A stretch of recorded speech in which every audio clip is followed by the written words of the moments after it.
थे, क्या वास्तव में आपको लग रहा है कि इस बीच कुछ ग्रोथ रुक गई है? बिल्कुल, जो शिवभोजन जी बोल रहे हैं इस बात से पूरी तरह से सहमत हूँ। ये यथार्थ है। जब नीतीश कुमार जी 2005 में आए थे, 2005 से 10 तक जो ड्रास्टिक चेंज हुआ था बिहार में डेवलपमेंट के नाम पे, हम लोग सब बिहार कहाँ पहुंच रहा है, उसकी जीडीपी कहाँ कूद रही है, सब कुछ सही चल रहा था। उसके बाद से जब सत्ता का लालच पकड़ लिया, कुर्सी का लालच पकड़ लिया, इस पार्टी से उस पार्टी से उठे, वो कंफ्यूज, पूरी जनता को कंफ्यूज बिहार में कर दिया। तो उनका फोकस बिल्कुल रह गया कि हमको किसी तरह से कुर्सी पर रहना है, विकास रुका है। और उसके बाद क्या हुआ 2005 में जब उनके विधायक चुन के आए, एक बार देखिएगा, उसको एनालिसिस कीजिएगा, जो उनके विधायक चुन के आए थे सब काबिल विधायक थे। वो उनको पैसे देकर टिकट नहीं दी गई थी, जो आए तो जो पैसे वाले नहीं थे, जो आए थे वो काम करने के लिए आए थे। तो अगर आप बहुत बड़े प्लेयर माने सचिन तेंदुलकर हो, अकेले क्रिकेट खेल के जिता दे, फील्डिंग में वही करे, बैटिंग भी वही करे, तो ऐसा नहीं होगा। आपको 11 के 11 प्लेयर अच्छे होने चाहिए, आपके सारे विधायक अच्छे होने चाहिए। अभी देखिए, अरे तो बीच में प्रशांत किशोर जी तो उनके साथ थे ही, आप कोर्स करेक्शन तो करा सकते थे ना, वो तो आपने नहीं करा। आप तो सत्ता की मलाई खाने लगे उनके साथ, नीतीश कुमार के साथ बैठ करके। अभी आपको दिख रहा है कि नीतीश कुमार के बाद यहां पर एक पॉलिटिकल वैक्यूम क्रिएट होगा, तो किसी तरीके से उस स्पेस में भरो।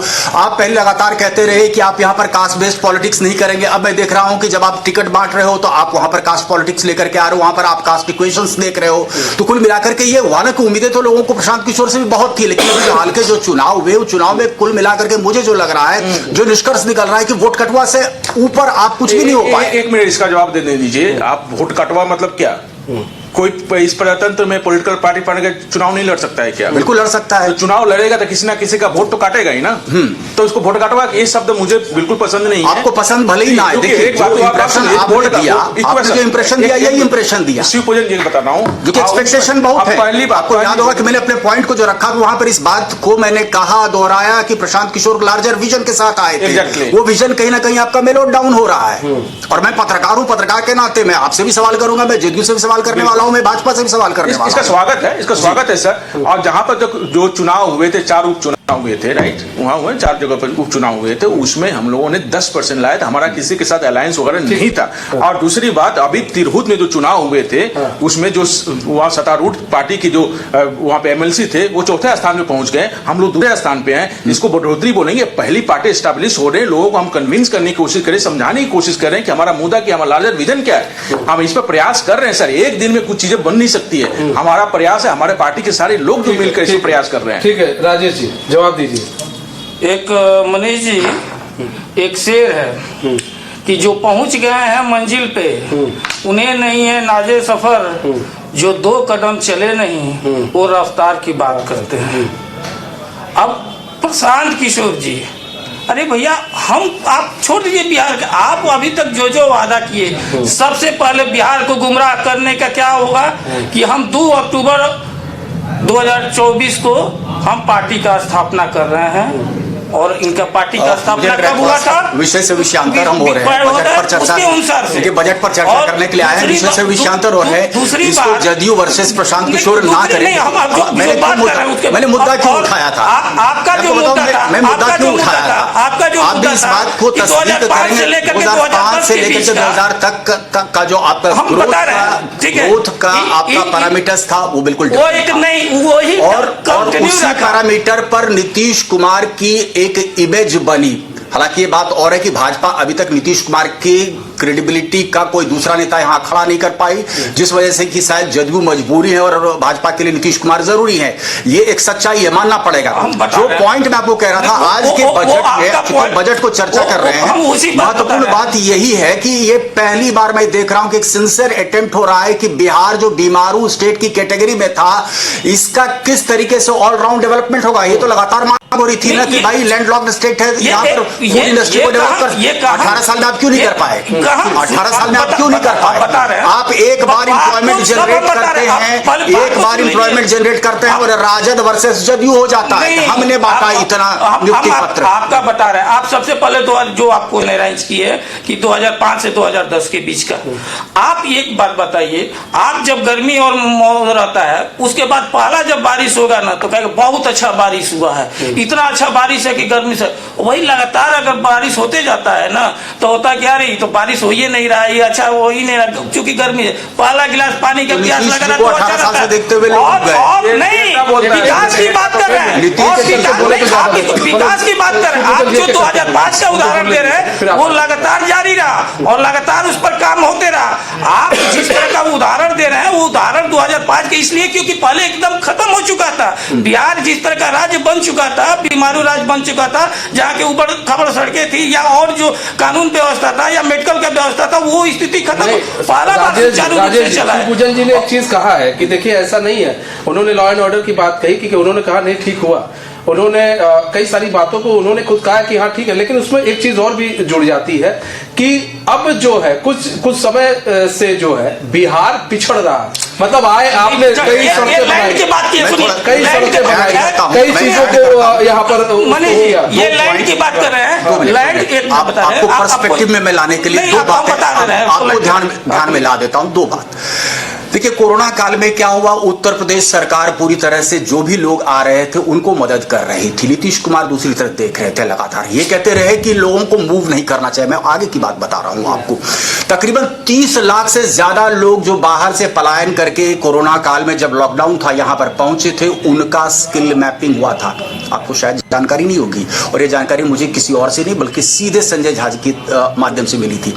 अब आप स्किल मैपिंग तो करते हैं, 30 से 35 जो स्किल्ड लेबरर्स जो बाकी स्टेट जा रहा है वहां पर वो ग्रोथ इंजन का हिस्सा है, वहां के पर कैपिटा इनकम में वो मदद कर रहा है, और आप स्किल मैपिंग करके आपके पास उतना वैल्यूएबल डाटा है, आप कुछ नहीं कर पाते हैं। कोरोना काल का तो बहुत वक्त हो गया। दूसरी अहम बात, आप लगातार कहते हो कि एम्प्लॉयमेंट पर हम ये करेंगे, एम्प्लॉयमेंट पे हम वो काम करेंगे। एम्प्लॉयमेंट पर आखिर काम क्या हुआ बिहार में? क्या पलायन एक्सप्रेस रुक गई आपके यहां से?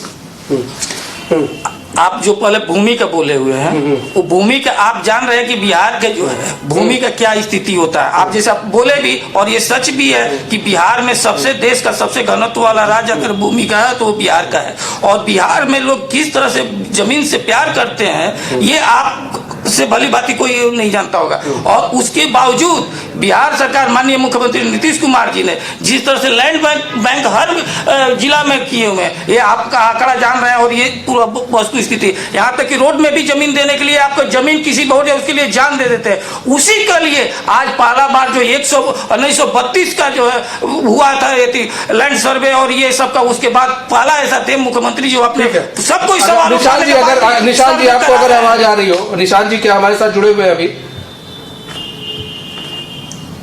निशान जी क्या आप हमारे साथ अभी जुड़े हुए हैं?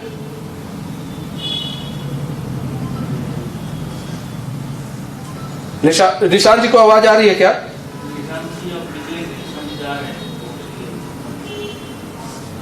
तो यहाँ पर देखिए लगता है निशान जी हमारे साथ अभी नहीं है, हमारे साथ नहीं जुड़े हैं। हम यहाँ पर बात करें मनोज जी, देखिए बात तो बार बार हो रही है, चूंकि अब वरिष्ठ पत्रकार है श्री पूजन जी, वो भी फील्ड में रहते हैं, कई लोगों से बातचीत होती है उनकी भी, वो भी देखते रहते हैं क्या हो रहा है क्या नहीं हो रहा है।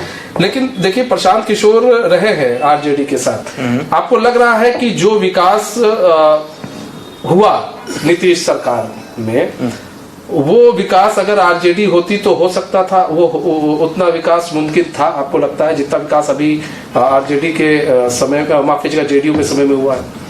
तो हम लोग नया सरकार क्यों लाते हैं जब पुरानी सरकार में हमसे अपेक्षा खत्म हो जाती है कि ये कुछ कर नहीं रहे हैं और हमारे राज्य के लोगों को देखा नहीं जा रहा, अनदेखा किया जा रहा है, भ्रष्टाचार बढ़ता जा रहा है, एम्प्लॉयमेंट जनरेट नहीं हो रहा है, तब हम दूसरी तरफ रुख करते हैं कि ताकि इसमें कुछ उम्मीदें बने। और 2005 से 2010 में जैसे शिवभजन जी बोल रहे थे उम्मीदें बनी थी और बहुत ड्रास्टिक चेंज हुआ। हम ये इमोशनली बात नहीं बोल रहे हैं कि बारिश हो रही है कि धूप खिल रहा है, हमको फील नहीं हो रहा है। वो डेटा के आधार पर देखिए कितना परसेंट वहां पर ग्रोथ हुआ था, अब कितना परसेंट ग्रोथ हो रहा है, उस पर हम बात किया जाएगा, तभी उसका मेजरमेंट निकल के आता है। और जहां तक प्रशांत किशोर जी जेडीयू के साथ थे, बीजेपी के साथ भी थे, उनको सपोर्ट किए थे। अरे जेडीयू में शामिल थे, बीजेपी में और आरजेडी में थे नहीं, जेडीयू में शामिल उनको निकाला गया था। ये थे कि आप डाटा की बात कर रहे हैं और आप अभी 10 उपचुनाव का 10% का बता रहे थे। आपका हम एक सीट पर लड़े थे, आपका जो तरारी में कितना परसेंट था? तरारी में कितना वोट आया था आपका? 5,500 कि जितना रामगढ़ में कितना आया था? और जहां आया था वो अपन अब कैंडिडेट के बदौलत है, उसमें प्रशांत किशोर जी का ये आप कैसे कर सकते हैं कैंडिडेट के बदौलत? इसलिए क्योंकि हो जाएगा, क्यों नहीं तरारी में आया, क्यों नहीं रामगढ़ में? आप लोग हम लोग कुछ नहीं देखते, इसी तरह से परसेंटेज देखते रहिए। देखिए चुनाव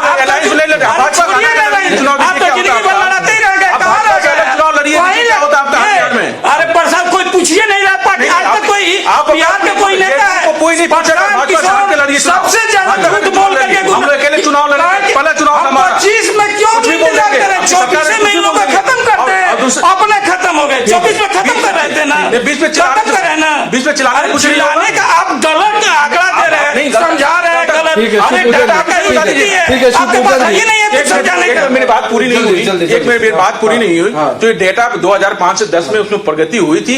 प्रशांत किशोर उनके साथ थे, वो कुछ सजेशन दिए थे कि भाई ऐसा करना चाहिए। 2005 में सुझाव दी, फिर देखिए गलत है। 2005 से 10 में राजनीति में थे, 2010 के बाद की बात नहीं कर रहे, उसके बाद ग्रोथ हुआ। उसमें जब प्रशांत किशोर जी थे, उसके बाद तो आप कह रहे हैं कि साथ में थे तो 2015 नहीं किया, तो आप ग्रोथ को ही नहीं हो रहे। मतलब प्रशांत किशोर के चलते ग्रोथ नहीं हुआ है, ये मान लीजिए। क्या मान लिया? तो फिर कौन है कि प्रशांत सरकार चला रहे थे, प्रशांत किशोर जी चल रहे थे, तब मानी है क्या बात कर रहे हैं? ग्रोथ अगर नहीं हुआ तो प्रशांत किशोर जी का ठीक है शिवपूजन जी, यही यहाँ पर देखिए, जहाँ पर खत्म नहीं, मेरी बात बीच में डिस्टर्ब कर रहे हैं। 10 सेकंड में सर अपनी बात चलिए। मेरी बात कर रहे हैं कि जब प्रशांत किशोर 2015 में आए, 2015 में नीतीश जी से मिलकर चुनाव लड़वाए, राजेंद्र से मिलवा करके चुनाव जीते थे। उसके बाद अपनी जो बातें रखी थी कि बिहार के डेवलपमेंट के लिए करना चाहिए था, उसमें जो पार्टी में लोग थे उनकी बातों को नहीं माने, उससे नाराज होकर पार्टी से निकल गए, पार्टी बनाए। सुन लीजिए, निकल गए, क्या बताइए सर? निकाले गए, सवाल ये किसी पॉलिटिकल पार्टी का होता है क्या?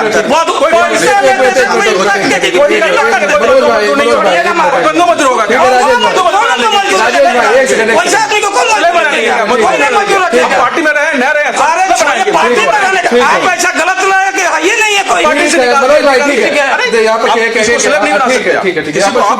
पर जो बात हो रही है, बात की जाए तो सबसे बड़ा जो मुद्दा उठकर आता है बिहार के अंदर ये कि युवा जो ज्यादा पलायन कर रहे हैं बाहर की ओर, युवा पलायन कर रहे हैं। युवाओं का रिवर्स पलायन कैसे करवाया जाए, यहाँ पर रिवर्स पलायन कैसे हो, इसकी ओर सरकार आपको लग रहा है ध्यान दे रही है। दूसरी चीज ये कि बजट 2024 में भी आया था। अब जो विपक्ष है, विपक्ष का ये कहना है कि भाई 2024 में जो बजट आया था उसका कितना इम्प्लीमेंट जो है वो बिहार के अंदर हुआ है, ये भी एक सवाल उठता है। देखिए, हास्यास्पद बात लगती है मुझे। मैं आज बहुत सारे विपक्ष के नेताओं के बयानों को सुन रहा था। मुझे लगता है कि अधिकांश लोगों ने जो अपना वक्तव्य दिया है शायद वो स्टेटमेंट कल ही तैयार कर लिया होगा उन्होंने। सच्चाई ये है कि किसी ने नहीं देखा कि इस बजट में है क्या सही बात, रखा क्या गया है। जो बार बार मैं जिक्र कर रहा हूँ ये कह रहा हूँ कि भाई तकरीबन 12 लाख के इनकम वालों को क्या कोई छूट मिली? और क्या ये लॉन्ग अवेटेड डिमांड नहीं था?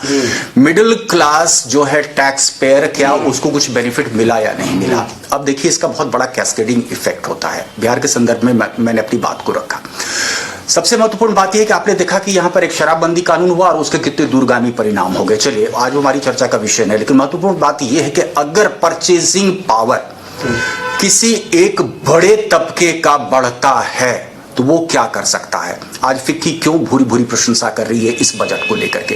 क्योंकि ये परचेजिंग पावर जब आप किसी की बढ़ाते हैं तो वो मैन्युफैक्चरिंग सेक्टर को भी ट्रिगर करता है। बाजार में डिमांड अगर क्रिएट होगी तो सप्लाई क्रिएट होगा, और सप्लाई के लिए इंडस्ट्रियल डेवलपमेंट फर्दर उसमें होता है, और ये बहुत बड़ा एम्प्लॉयमेंट जनरेशन का भी काम करता है। बहुत सारे ऐसे लोग हैं, पॉलिटिक्स बियॉन्ड, आप देख लीजिए कि आज के तारीख में स्टार्टअप्स कितने सक्सेसफुल हो गए हैं इंडिया में। अगर एक सही विजन नहीं होता तो ये स्टार्टअप सक्सेसफुल हो सकते थे क्या? ये बहुत बड़ी बात है। यहां पर अभी लड़ाइयां किस बात को लेकर के हो रही है कि हमने एम्प्लॉयमेंट जनरेट किया, 2 लाख हमने जो है नियुक्ति पत्र हमने दिया या हमने दिया। उसके बियॉन्ड हम कभी सोचेंगे नहीं क्या? गवर्नमेंट में आखिर जॉब आप कितना क्रिएट कर सकते हैं? दूसरी बात आप देखिए कि स्टेट एक्सचेकर पर उसका कितना बड़ा बोझ होगा। लेकिन वहीं दूसरी तरफ अगर मैन्युफैक्चरिंग सेक्टर को आप फ्लिप देते हैं, उसके ग्रोथ को अगर आप इम्पेटस प्रोवाइड करते हैं, तो यकीन मानिए कि ऑलराउंड डेवलपमेंट होगा। जो बार बार भाजपा के लोग ये कह रहे हैं कि एक हायर ग्रोथ ट्रेजेक्ट्री पे इस देश को डालना है, मुझे लगता है कुछ हद तक मैं इस बात से इत्तेफाक रखता हूं कि ये जो पहल है शायद उसी दिशा में एक कदम है। इस बात की मैं सराहना करता हूं, इसलिए सराहना नहीं कर रहा हूं कि शायद मेरी पॉकेट में थोड़ी सी सरकार ने जो है वो रहम की है बहुत ज्यादा। इससे लग रहा था कि मिडिल क्लास के लिए कुछ भी नहीं हो रहा है, और मुझे लग रहा है कहीं ना कहीं आप देखेंगे कि इसके परिणाम आपको दिल्ली चुनाव में भी देखने को मिलेगा।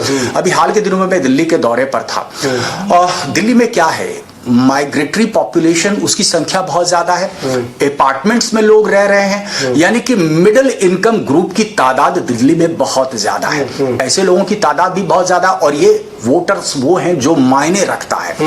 केजरीवाल 10 साल से लगातार सत्ता में काबिज आखिर क्यों थे? ये फ्रीबीज जो बांटा जा रहा था, जो रेवड़ियां बांटी जा रही थी, उसकी वजह से, और हार करके तमाम पॉलिटिकल पार्टी को स्टूप डाउन करना पड़ा, वहीं पर आना पड़ा। तो मुझे लगता है कि इस बजट में ऑल इनकम्पासिंग है। यहां पर वो रेवड़ियों की भी बात की जा रही है, ग्रोथ ओरिएंटेड भी है, क्योंकि मैं बिहारी हूं, तो बिहार के संदर्भ में जिस तरीके से एक होलिस्टिक अप्रोच लेकर के इस स्टेट को डेवलप करने की बात की जा रही है। अब जो पश्चिमी तटबंध के बाद अगर प्रॉपर कैनाल का डेवलपमेंट किया जाता है, तो आप सोचिए कि वो कितने हजार हेक्टेयर को सिंचित कर सकता है। और आपको पता होगा कि वो belt one of the most fertile belt of the world है। आज वहां पर हम क्या कर रहे हैं? बार बार तो ये कहा जाता है कि स्क्रैच प्लाउ है, हम सस्टेनेबल फार्मिंग कर रहे हैं। अरे भाई, फार्मिंग कहां से कहां चली गई? समृद्धि आपको देखनी है तो पंजाब में जाकर के समृद्धि देखिए, मल्टीपल क्रॉपिंग पैटर्न जहां पर लोगों ने अपनाया है आप वहां पर देखिए। अच्छा, एक बात और मैं आपके ध्यान में लाना चाहता हूं, नीतीश कुमार 18 साल रहे, उसके पहले 15 साल के आसपास लालू जी का शासन रहा। आपको पता है कि Bihar sugar ball of the world हो सकता था। महाराष्ट्र में जो गन्ना है उसको तकरीबन, या पश्चिमी उत्तर प्रदेश का जो गन्ना है उसको तकरीबन 12 से 15 पटवन की आवश्यकता होती है। अब आप देखिए कॉस्ट ऑफ प्रोडक्शन आपके बिहार में कितना कम हो सकता है, यहां मात्र 2 या 3 पटवन में, क्योंकि अंडरग्राउंड वाटर टेबल हमारा हाई है। 2 या 3 पटवन करके आप अगर गन्ना यहां पर सही तरीके से उपजा सकते हैं, तो क्यों ये जो शुगर जो माफिया था उसने बिहार में शुगर कैन इंडस्ट्री को पनपने नहीं दिया? क्यों यहां पर शुगर मिल्स लगातार बंद होती चली गई? लगातार हम हर चुनाव में देखते हैं इस बात का जिक्र होता है, लेकिन उसके बाद होता क्या है? तो अगर हम फूड प्रोसेसिंग यूनिट को सही तरीके से बिहार में विकसित करते हैं, और मैं इस बात को सराहता हूं कि कम से कम चिराग पासवान लगातार इस मुद्दे को उठाते आए हैं, और मुझे लग रहा है कि शायद ये उस दिशा में ये पहली कदम होगी। जाहिर तौर पर मेरी तो इच्छा है कि तमाम जो पॉलिटिकल पार्टीज हैं। शिवपूजन जी, यहाँ पर देखिए दाल को लेकर भी एक बड़ा निर्णय जो है लिया गया है, जो है दाल को लेकर जो है आत्मनिर्भर बनाने की ओर काम किया जा रहा है कि 6 साल के मिशन शुरू करेंगे दाल को लेकर, और तूर, उड़द, मसूर के लिए स्पेशल इस पर जो है जोर दिया जाएगा। तो कहीं ना कहीं दाल को लेकर भी एक जो सरकार है उसका एक एक चीज पर उसकी निगाह है कि हम ऐसे इसको कैसे बढ़ाएं, कैसे हम महंगाई को कम करें, क्योंकि अगर दाल की प्रोसेसिंग ज्यादा होगी अगर देश के अंदर, तो कहीं ना कहीं जो है किसानों के लिए भी आय का स्रोत बढ़ जाएगा, और इससे जो है जो दाल महंगी हो रही है वो थोड़ी सस्ती होती नजर आएगी। आप एक चीज गौर किए होंगे कि यहाँ तो सरकार गिराने की कवायद शुरू हो जाती है अगर प्याज की कीमतें बढ़ जाती है। अब आप गौर कीजिए, हमने इसके पहले भी आपको जिक्र कर रखा था कि जो रूरल अर्बन इनइक्वालिटी है उसमें बहुत हद तक पैरिटी आनी शुरू हुई। कंजप्शन पैटर्न का मैंने जिक्र किया था। अब आप देखिए रूरल पॉकेट्स में भी या एक ऐसा तबका जो शायद प्रोटीन पर उतना फोकस नहीं था, उसके लिए बस चावल मिल गया, किसी तरीके से पेट भर गया, लेकिन आज लोगों की क्वालिटी ऑफ लाइफ में कहीं ना कहीं इंप्रूवमेंट देख रहे हैं, तो दाल की रिक्वायरमेंट तो बढ़ेगी। कहीं ना कहीं सरकार इस चीज को रियलाइज तो कर रही है कि अगर दाल का इंटरनल प्रोडक्शन नहीं होगा तो हमें इंपोर्ट पर निर्भर होना होगा। आपने अभी हाल के दिनों में देखा कि रशिया और यूक्रेन के बीच जिस तरीके से युद्ध हुआ और जो व्हीट बाउल कहा जाता था वो इफेक्टेड हुआ, तो पूरी दुनिया में कैसा हाहाकार मचा और कैसे डिपेंडेंस एकाएक भारत पर हुआ। आपको क्या लगता है अगर फूड के लिए भारत पर डिपेंडेंस नहीं होता तो जिस तरीके से हमने पूरे जो डेवलप्ड कंट्रीज हैं और उनके एक तरीके से उन्होंने एक तरीके से एम्बार्गो लगा रखा था, उन्होंने कह रखा था कि रशिया से तेल नहीं लेना है। हमने तो रशिया से तेल लिया ना, क्योंकि हमको तो भाई अपनी कीमत उसको रेगुलेट करके रखना था। ये क्यों हो पाया? आप देखिए क्या है कि आज की तारीख में जो भी है international relations, they are primarily characterized by business consideration, market considerations, ये सबसे बड़ा कंसिडरेशन है। और हमसे बार बार डिमांड किस चीज की गई? चावल की डिमांड की गई, वीट की डिमांड की गई। अगर हम डिपेंडेंट किसी दूसरे इंटरनेशनल कंट्री पर हो जाते हैं दाल को लेकर के, तो यहां पर जिस तरीके से पॉलिटिक्स है, दाल की कमी हो गई, कीमतें बढ़ेंगी, वो एक मुद्दा होगा। तो एक लॉन्ग टर्म प्लानिंग के तहत मुझे लगता है कि ये पल्स सेक्टर को डेवलप करने की कोशिश हो रही है। और इस तरीके से मुझे लगता है कि अगर पूरी तरह से सेगमेंटेड तरीके से एनालाइज किया जाए किस फूड ग्रेन या किस क्रॉप की ग्रोथ को लेकर के फोकस्ड होना है, तो मुझे लगता है कि ऑलराउंड डेवलपमेंट। मनोज जी, यहाँ पर देखिए, सिर्फ बात हम बिहार की, चूंकि हम बिहार पटना में है तो बिहार की हम बात कर रहे हैं, लेकिन अगर ओवरऑल आप देखेंगे तो हर एक चीज पर ध्यान देने की कोशिश की गई है। यूरिया प्लांट खोलने की बात की गई है। यहाँ पर देखिए बात की जाए तो जो कई माइक्रो इंडस्ट्री को बढ़ावा देने की क्रेडिट कार्ड जो है उसको बढ़ाया गया है, 50 लाख तक कर दिया गया है। कई ऐसी चीजें हैं जिस पर जो है काम कर रही है। सौर ऊर्जा, ईवी बैटरी पर सरकार, मैन्युफैक्चरिंग को लेकर काम हो रहा है कि मैन्युफैक्चरिंग में क्लीन टेक को बढ़ावा दिया जाएगा। और देखिए यहाँ पर मत्स्य उत्पादन की बात करें तो किसान क्रेडिट कार्ड की सीमा बढ़ेगी। तो कुल मिलाकर जो केंद्र सरकार है उसको ये मालूम था कि अगर हम इस बजट में, क्योंकि पिछली बार सरकार को इसी चीज को लेकर कई बार सरकार घिरी और लोकसभा चुनाव में सरकार बैकफुट पर आई और बीजेपी जो है कई सीटें उसको लॉस करनी पड़ी। लेकिन इस बार सरकार ने हर एक चीज को बड़े ध्यान में रखते हुए एक एक चीज पर, एक एक स्टेप पर काम करना शुरू किया है और यही चीज दिख भी रही थी आज बजट में। ठीक है, एक बहुत अच्छा केंद्र सरकार का प्रयास है। और जो डिस्ट्रीब्यूशन ऑफ जो रिसोर्सेस है, जैसे उन्होंने बिहार को बहुत बढ़िया सौगात दी है, इससे हमको खुशी है। बस बार बार वही बात बोल रहे हैं कि ये भ्रष्टाचार की भेंट नहीं चढ़नी चाहिए। जिस आम आदमी के लिए ये बजट आया है, आम आदमी के लिए वो सुविधा भेजी गई है, आम आदमी को पहुंचना जाए, तब जाकर के जमीनी स्तर में उसको परिवर्तन दिखेगा। और बिहार, जहां तक हम बिहार की बात करते, ठीक है, वो अलग से महाराष्ट्र से तो वो नाराज ही रहता है कि भैया हमारा तमिलनाडु नाराज ही रहता है बिहार से हम लोगों से कि भैया पैसा टैक्स हम जीएसटी हमारा लेके जाते हैं और दे देते हो बिहार को। ठीक है, तो वो लोग तो अपना कर रहे हैं। लेकिन जिस तरह से महाराष्ट्र में फैक्ट्री बैठी है, तमिलनाडु में फैक्ट्री बैठी है, उसका मुंह बंद करना है तो हमको केंद्र सरकार से पैसे नहीं चाहिए। केंद्र सरकार यहाँ पे फैक्ट्रियां बैठा रही है, जो लोग यहाँ से बाहर काम करने गए हैं, टेक्निकल नॉन टेक्निकल पीपुल आकर जब यहाँ पर काम करने लगे, इसकी इकोनॉमी दौड़ने लगी। राजेश जी, बार बार देखिए ये एक ही चीज, मतलब वो कह रहे हैं, जब से बैठे हैं मनोज जी एक ही चीज कह रहे हैं कि यहाँ से लोग बाहर जा रहे हैं, बाहर जाकर काम कर रहे हैं, यहाँ पर फैक्ट्री नहीं आप लोग बना रहे हैं। अभी जैसा कि शिवपूजन जी ने भी कहा कि यहाँ पर जो है शुगर का एक बहुत बड़ा उद्योग हो सकता था बिहार, लेकिन वो नहीं हो पाया। शुगर माफिया जो है यहाँ पर हावी रहे। और क्या आपके सरकार में भी शुगर माफिया काफी हावी रहे? क्योंकि अगर बात की जाए तो वास्तव में एक जो प्रोडक्शन होना चाहिए वो यहाँ पर वो देखने को नहीं मिलता है। देखिए, ऐसा है कि माफिया का तो बातें छोड़ दीजिए, यहाँ जितना माफिया लोग थे कहाँ चले गए। ये 2005 के पहले की बात है। माफिया और जंगल राज और ये दादा लोगों के अब कोई राज नहीं रह गया। अभी तो गैंगवार हुआ था। अभी तो गैंगवार हुआ था तो देख लीजिए क्या स्थिति है। यही पहले रहता था तो गैंगवार के बाद लोग घूमते रहता था। आज 24 घंटा 48 घंटा के अंदर तुरंत जहाँ उन लोग का स्थान होना चाहिए चले गए अपने स्थान पर ना, बिना बोले हुए चले गए। ये होता है सुशासन का राज।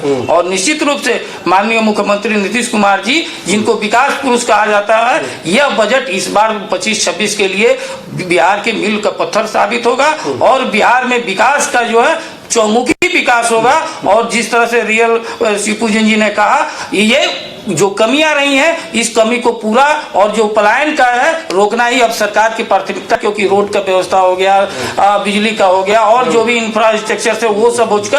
अब जो कमी है इस कमी को दूर करके और बिहार एक माननीय मुख्यमंत्री नीतीश कुमार जी के नेतृत्व में आगे विकास के पथ पर आगे बढ़ेगा। मनीष जी, अगर आपकी आज्ञा हो तो एक सवाल पूछ लूं। जल्दी से। आपको डर नहीं सता रहा है कहीं महाराष्ट्र मॉडल रिपीट हो जाएगा बिहार में? इतना बढ़िया बजट दे दिया।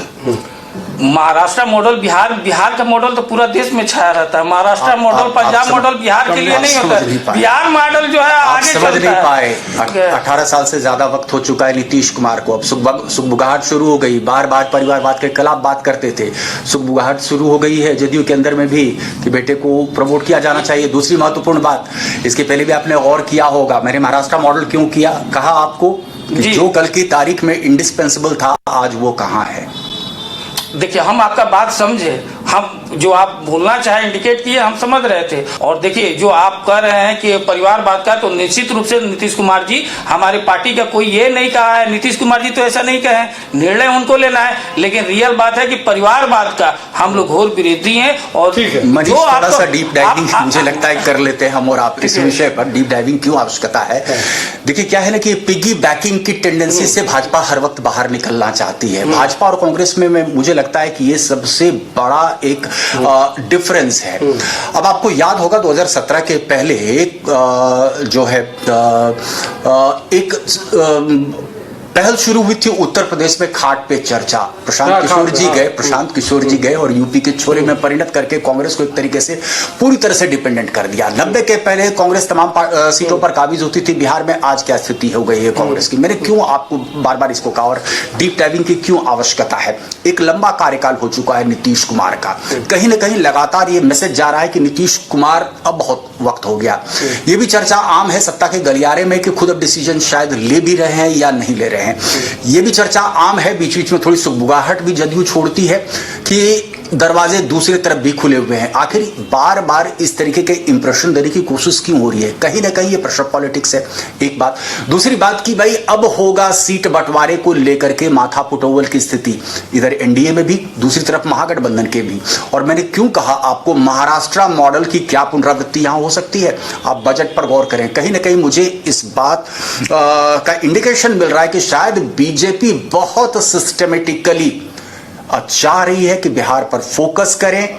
और यहां पर आप देखेंगे कि जल्द ही अगर बीजेपी की सेंट्रल लीडरशिप उसको लेकर के करबद्ध है तो आप देखेंगे कि यहां की लोकल लीडरशिप पर खासतौर से बीजेपी का बहुत ज्यादा इंफेसिस होगा। क्योंकि सबको पता है कि 2025 तक के चुनाव आते आते नीतीश कितने प्रासंगिक रहेंगे, कितने इफेक्टिव रहेंगे और कितने लीथल रहेंगे चुनाव में, इस पर मैं अभी टिप्पणी नहीं करना चाहता। ठीक है, बहुत फिलहाल समय कम है हमारे पास। एकनाथ शिंदे को लेकर कुछ कहना चाह रहे, लेकिन ऐसा है ना कि शिवपूजन जी को शायद हमको नहीं लग रहा कि वर्तमान का वस्तु स्थिति है कि जो अभी आप बोल रहे थे चुनाव को लेकर के और ये सब सीट गठबंधन से लेकर के हमारा जो पांचों दल है एनडीए का, आप पांचों दल के प्रदेश अध्यक्ष आज के डेट में एक साथ उनका इशारा कुछ और था। फिलहाल उनका इशारा कुछ और था, उनका इशारा शिवपूजन जी का कुछ और था। फिलहाल बहुत बहुत धन्यवाद, बहुत बहुत धन्यवाद आप सभी लोगों का हमारे साथ जुड़ने के लिए और अपना बहुमूल्य समय हमें देने के लिए। चूंकि समय हमें बस इतने की इजाजत देता है, लेकिन बात करें तो जेडीयू का कहना है कि भाई जो काम बच गए हैं उन कामों को पूरा करना है और रिवर्स पलायन की ओर ध्यान देना है, फैक्ट्रीज लगानी है। जो बजट दिया गया है, जो बजट सरकार जो पेश की है और जो बिहार के लिए उन्होंने बजट दिया है उसके लिए भी उनको धन्यवाद किया है यहाँ की सरकार ने, बिहार सरकार ने। वही बात करें विपक्ष का कहना है कि ये सिर्फ लॉलीपॉप था, सिर्फ हवाई बातें की गई है, बिहार के रिलेटेड बिहार वासियों को कुछ भी नहीं दिया गया। फिलहाल अब ये तो बिहार वासियों को तय करना है कि उन्हें क्या मिला है क्या नहीं मिला है। फिलहाल हमारे इस खास पेशकश समझते हैं, मुझे दीजिए इजाजत। तो खबरों के साथ बने रहने के लिए देखते हैं न्यूज़ बाइस्कोप। नमस्कार।